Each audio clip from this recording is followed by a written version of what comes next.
শুরু করতে যাচ্ছি জাবেদা চ্যাপ্টার। জাবেদা হিসাব বিজ্ঞানের ৬ষ্ঠতম অধ্যায়, কিন্তু হিসাব বিজ্ঞান রেকর্ডের ক্ষেত্রে এটা হচ্ছে প্রথম, অর্থাৎ লিপিবদ্ধ করা যেখান থেকে শুরু সেটা হচ্ছে জাবেদা থেকে। তাহলে আসো আগে জাবেদা থেকে জাবেদা কি জিনিস সেটা আমরা একটু বুঝি। জাবেদা শব্দটা আসলে একটা বাংলা শব্দ, কিন্তু এসেছে হচ্ছে একটা ইংরেজি শব্দ যার নাম হচ্ছে জার্নাল। আর এই জার্নাল শব্দটা সৃষ্টি হয়েছে ফরাসি জার শব্দ থেকে। ফরাসি জার শব্দ থেকে, যার শব্দের অর্থ হচ্ছে দিবস, যেটাকে আমরা দিন বলতে পারি।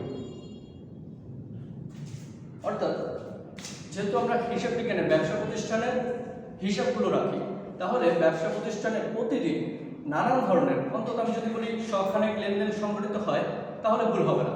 তাহলে শখানেক লেনদেন, এই লেনদেনগুলো সমস্ত কিছু মনে রাখা সম্ভব না। তারপরেও যদি একদিনেরটা মনে রাখি, তাহলে বছর শেষে গিয়ে ওই দিন ১ তারিখে কি ঘটেছিল, জানুয়ারি মাসে কি ঘটেছিল, ফেব্রুয়ারি মাসে কি ঘটেছিল, এত কিছু আসলে মনে রাখা সম্ভব না।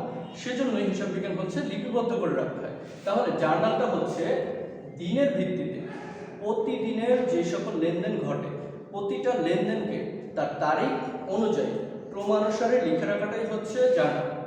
তাহলে আমরা বুঝতে পারতেছি, যদি আমি এক কথায় সংজ্ঞাটাকে আবার বলি, তারিখের অনুযায়ী, তারিখের ক্রমানুসারে প্রতিটা লেনদেনকে ডেবিট এবং ক্রেডিট এই দুইটাকে বিশ্লেষণ করে সংক্ষিপ্ত ব্যাখ্যা সহ লিখে রাখাটাই হচ্ছে জার্নাল। আসো জার্নালে আমরা যদি জার্নালকে লিপিবদ্ধ করার পদ্ধতি শিখি, তাহলে জার্নাল থেকে আমরা পাচ্ছি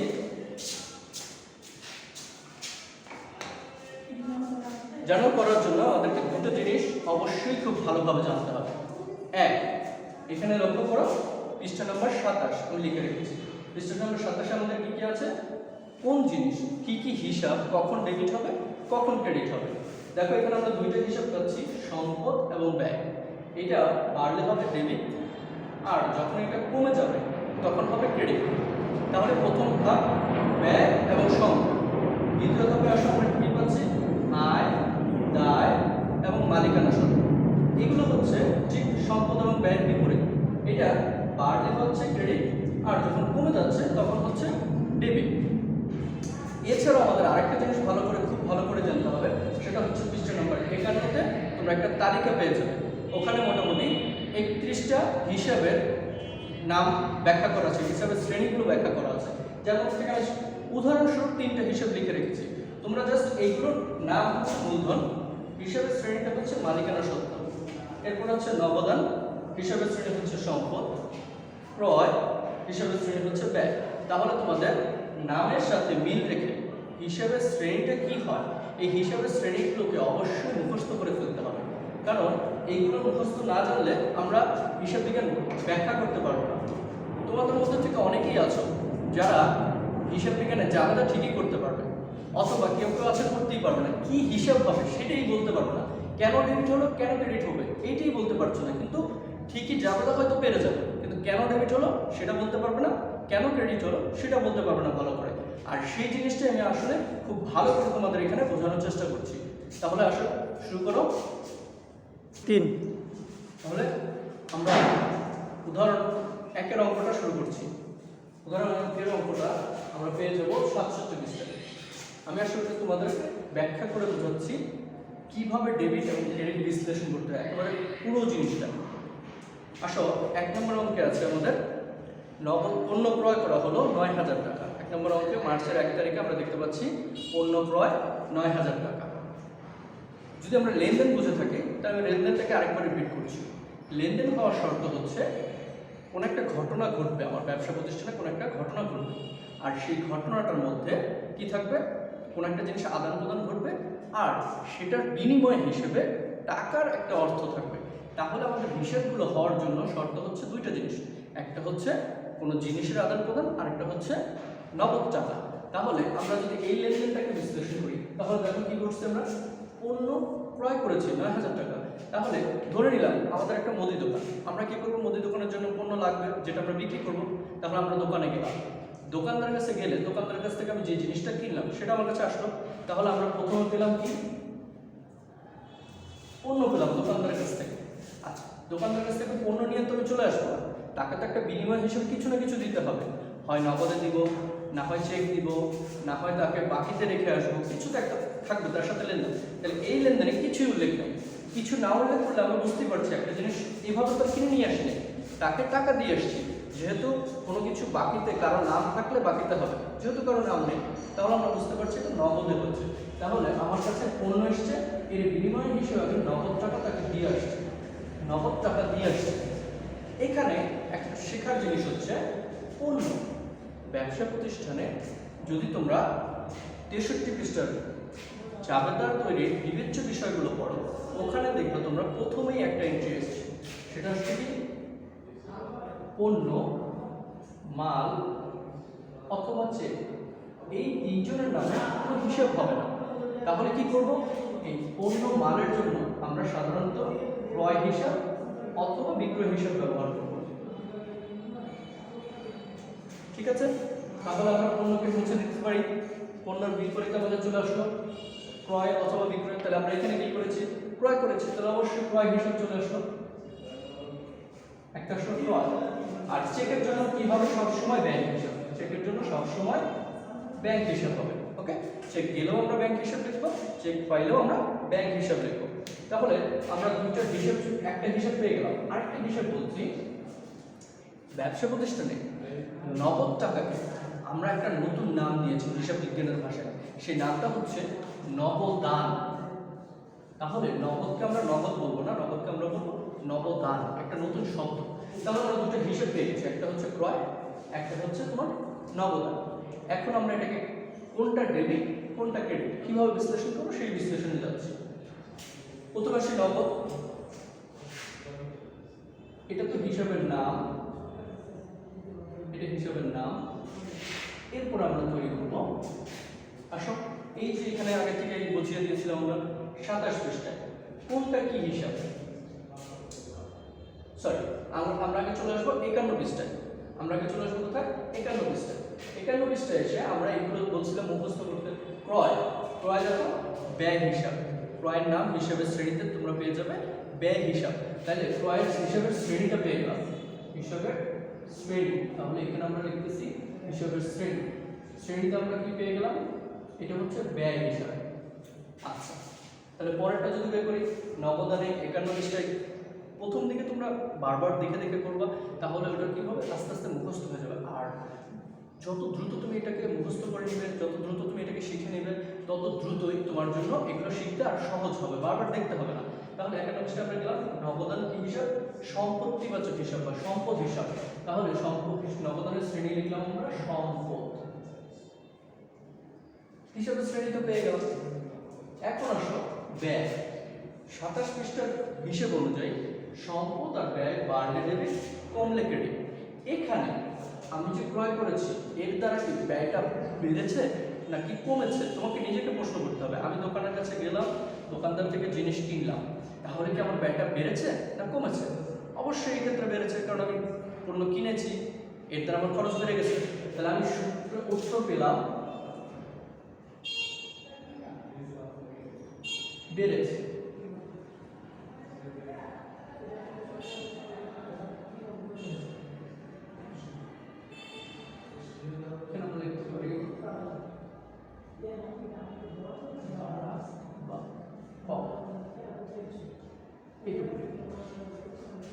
তাহলে আমাদের এখানে কি হচ্ছে, ব্যয়টা বেড়েছে। তাহলে দেখো ব্যয় যখন বাড়ে তখন কি হয়, ডেবিট হয়। তাহলে আমরা সুন্দর পেয়ে গেলাম ব্যয়টা কি হলো আমাদের ডেবিট। আর আরেকটা কি হিসাব ছিল, নগদান। আমরা পেয়েছিলাম কি হিসাব, সম্পদ হিসাব। তাহলে সম্পদ দেখো, এখন সম্পদ কি এখানে নগদ টাকা দিয়ে তুমি জিনিস কিনেছো, তাহলে কি আমার টাকা চলে গেল না আসলো? অবশ্যই টাকা চলে গেছে, তাহলে নগদের সম্পদটা তোমার কমে গেছে। তাহলে নগদের সম্পদ যদি আমাদের কমে যায়, এখানে আসি নগদ হচ্ছে সম্পদ, সম্পদ যদি কমে যায় তাহলে কি হয়, ক্রেডিট হয়। তাহলে আমরা পেয়ে গেলাম নগদ এখানে কি হচ্ছে, কমেছে, তাহলে কমলে কি হবে, ক্রেডিট হবে। তাহলে আমরা মূল জিনিস, এই জিনিসটা পুরো হিসাবটা আমাদের আসলে মাথায় করতে হবে। যখন তুমি শুরুর দিকে যখন ঠিকে ঠিকে করছো, শুরুর দিকে করছো, তখন তুমি এই জিনিসটা অন্য কোথাও রাফ করবে, কিন্তু যখন তুমি পেরে যাবে পুরো কাজটা তোমার মাথার মধ্যে হয়ে যাবে। কি ক্রয় করেছি, ব্যয় হয়েছে, ব্যয় কি হয়েছে, বেড়েছে, ব্যয় বাড়লে কি হয়, ডেবিট হয়। তাহলে ব্যয় ডেবিট হলো, আর নগদান একটা সম্পদ। সম্পদ কি হয়ে গেছে এখানে? সম্পদ দিয়ে আমি জিনিসটা কিনেছি, তাহলে সম্পদ কমে গেছে, তাহলে সম্পদ কমেছে, তাহলে নগদানটা কি হয়ে গেল? ক্রেডিট হয়ে গেল। আলটিমেটলি এই পুরো কাজটা আমরা এখানে রাফে করে এখান থেকে নিয়ে যাব আমরা জাবেদার ছকে। এই যে এখানে আমি আগে থেকে করে রেখেছি, তোমরা দেখো আমরা ক্রয় হিসাবকে ডেবিট পেয়েছি। দেখো 1 তারিখে প্রথমে সবসময় আগে মাস সালটা লিখে ফেলবে, এরপরে মাসের নাম, এরপর হচ্ছে তারিখটা দেবে। এরপরে দেখো আমরা ওখান থেকে নিয়ে আসলাম ক্রয় হিসাব ডেবিট, ক্রয় হিসাব ডেবিট করে ফেলেছি। এখানে দেখো নগদান হিসাব কি হয়েছিল আমার? ক্রেডিট। নগদান হিসাব ক্রেডিট করে ফেলেছি। অবশ্যই যে ডেবিট, ডেবিটের ঘরে তার টাকাটা লিখবে, যে ক্রেডিট, ক্রেডিটের ঘরে তার টাকাটা লিখবে। এখানে আমি আরেকটা জিনিস, যেহেতু শুরুর জাবেদা, এই জন্য আরো একটা জিনিস তোমাদের বিশেষভাবে উল্লেখ করতে চাচ্ছি। সেটা হচ্ছে আমার জাবেদাগুলো যদি তোমরা লক্ষ্য করো এবং বইতে যদি লক্ষ্য করো তাহলে দেখবে ডেবিটগুলোকে বাম দিক থেকে লেখা হয়েছে এবং ক্রেডিটগুলোকে ঠিক তার থেকে অল্প কিছু, অন্তত হাফ ইঞ্চি বা তোমার খাতা অনুযায়ী অল্প কিছু জায়গা ছেড়ে দিয়ে তারপরে ক্রেডিটটা শুরু করবে।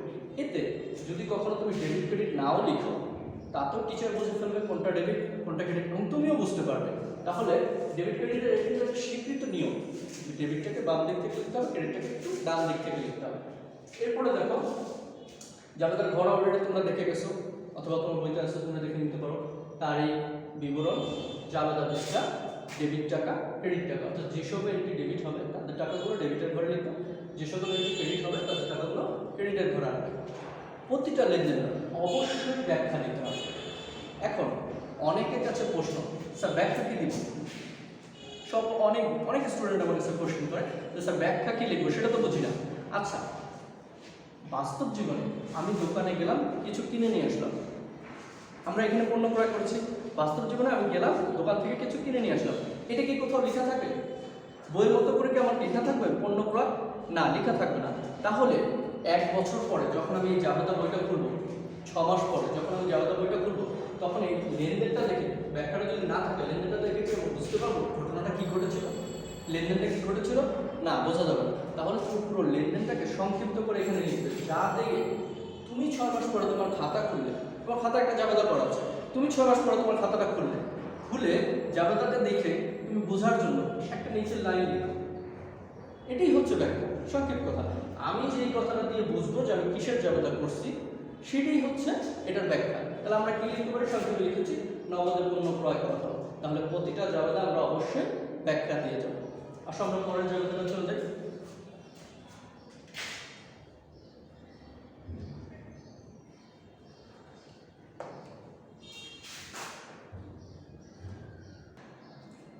তাহলে প্রথম এন্ট্রি শেষ, আসলে আমরা 2 নম্বর এন্ট্রিতে যাই।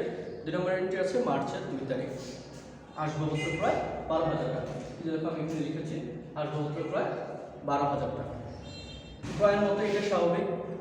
ক্রয় করলে ক্রয় জিনিসটা হচ্ছে যেটা নিয়ে আমি ব্যবসা করছি, সেই জিনিসটা কেনা হচ্ছে পণ্য ক্রয়। আর এখানে আমরা কি কিনেছি?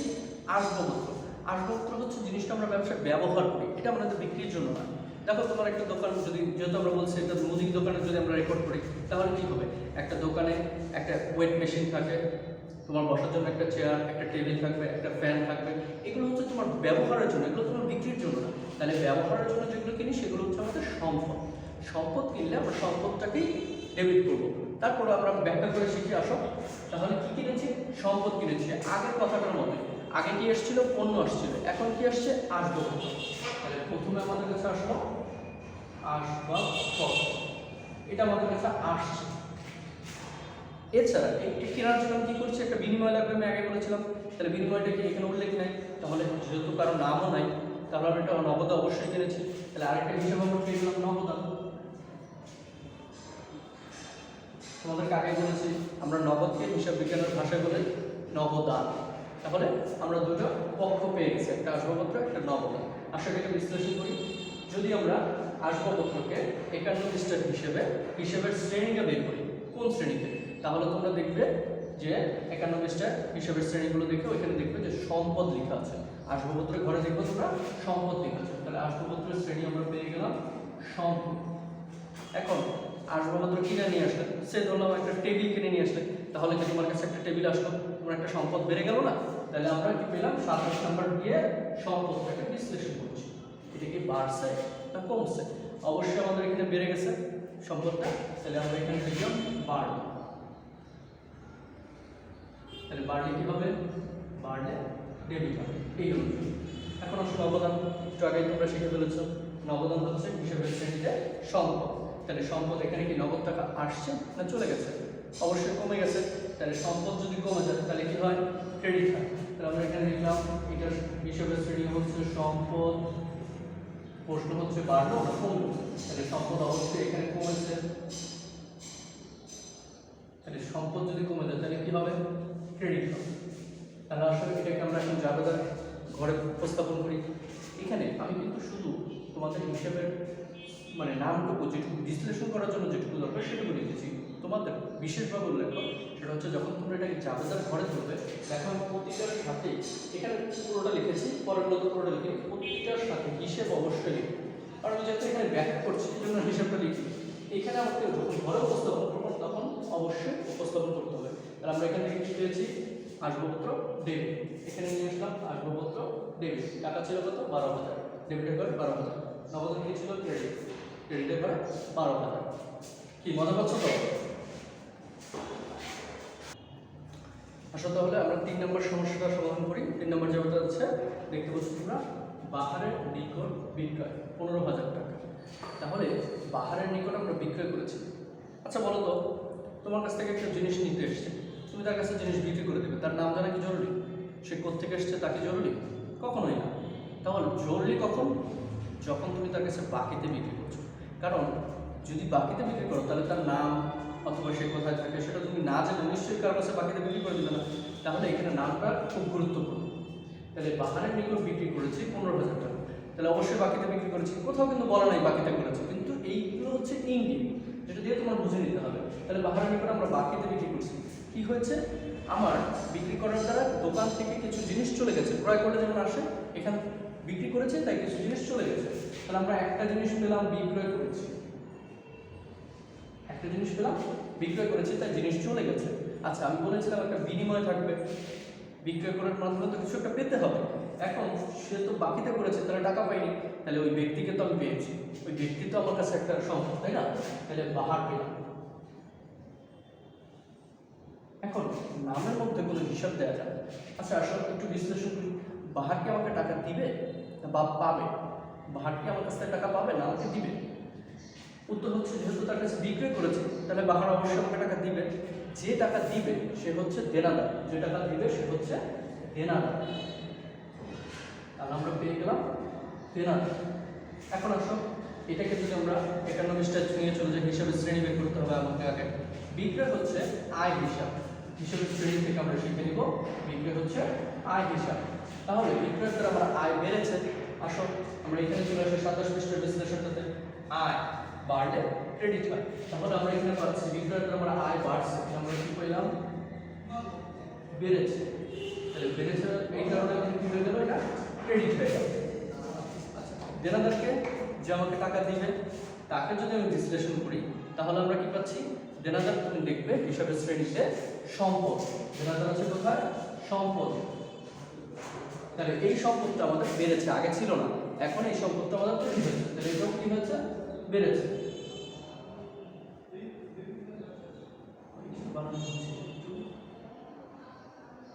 বেড়েছে। তাহলে বাড়লে সম্পদ, সম্পদ যখন বাড়ে তখন কি হয়? ডেবিট হয়। তাহলে সম্পদ বাড়া ডেবিট করে দিলাম। তাহলে যখন এখান থেকে নিয়ে আসো, উপরেরটা আমরা ক্রেডিট পেয়েছি, নিচেরটা আমরা ডেবিট পেয়েছি, তাহলে আমরা ডেবিটগুলোকে অবশ্যই আগে লিখবো। তাহলে দেখো আমরা এখানে উপস্থাপন করেছি 3 তারিখে দেনাদার, বাহারটাকে ব্র্যাকেটে লিখেছি, বাহার হিসাব ডেবিট করেছে 15,000 টাকা, বিক্রয় হিসাব ক্রেডিট করেছি 15,000 টাকা। তাহলে অবশ্যই ডেবিটকে আগে লিখবে, ক্রেডিটকে পরে লিখবে। আসো আমরা এরপরে 7 তারিখে একসাথে নিচেই করেছি, মার্চের 7 কি আছে আমাদের? ব্যাংকে জমা দেওয়া, ব্যাংকে জমা দেওয়া কত টাকা? 8,000। তাহলে ব্যাংকে তুমি ব্যাংকে যাবে, গিয়ে টাকা জমা দেবে, তোমার ব্যাংক হিসাবে তুমি টাকা রাখবে। আসলে তো তোমার ব্যাংক হিসাবে না, একটা ব্যবসার ব্যাংক হিসাবে। তো ব্যবসায়ের ব্যাংক হিসাবে যদি টাকা রাখি কি হয়? ব্যাংকে টাকা বেড়ে গেল আর পকেটে টাকা কমে গেল, অর্থাৎ নগদ টাকা কমে গেল। তাহলে আমরা একটা জিনিস পেলাম, একটা হচ্ছে ব্যাংক আর একটা হচ্ছে নগদ। ব্যাংকে বেড়ে গেছে, নগদে কমে গেছে। তাহলে হিসাবের শ্রেণীতে আসি, ব্যাংক হচ্ছে সম্পদ, নগদান সম্পদ। ব্যাংক এবং সম্পদ বেড়ে গেছে, আর নগদান সম্পদ কমেছে আমাদের। তাহলে আমরা সম্পদ পাইছি দুটোই, এখানে যদি যাই যেটা বাড়ছে সেটা ডেবিট, যেটা কমে গেছে সেটা ক্রেডিট। তাহলে যেটা বেড়েছে সেটা ডেবিট করে দিলাম, যেটা কমেছে সেটাকে ক্রেডিট করে দিলাম। যদি আমরা এখন উপস্থাপন করি, দেখো এখানে লিখে আছে 7 তারিখ, ব্যাংক হিসাব ডেবিট 8,000 টাকা, নগদান হিসাব ক্রেডিট 8,000 টাকা। খুব সহজ মনে হচ্ছে তো তোমাদের, তাই না? আচ্ছা, এখানে আমি আর বিশেষভাবে আরো একটা জিনিস উল্লেখ করতে চাই, সেটা কি জানো? জাবেদায় শেষ করার আগে অবশ্যই যোগ করতে হয়। এখানে মোট লিখে দুইটা যোগফলকে আলাদা যোগ করে ফেলবে, যোগ করে এখানে লিখতে হবে। এর মাধ্যমে তুমি দাগ টেনে শেষ করবে। আগে যোগ করে নিচে দুটো দাগ দেওয়া হয়, এটাকে বলে সমান্তরকরণ। সমান্তরকরণ করে আমরা পুরোটাকে বন্ধ করে দেবে। তাহলে আজকে এই পর্যন্তই। তবে তোমাদেরকে যে শিখলে সেটা কি প্রমাণ দিতে হবে না, তোমাদেরকেও চেষ্টা করতে হবে। তাই তোমরা উদাহরণের যে বাকি যে অঙ্কগুলো আছে, বাকি যে লেনদেনগুলো আছে, সেগুলো তোমরা করে ফেলবে। আবার দেখা হবে ইনশাআল্লাহ।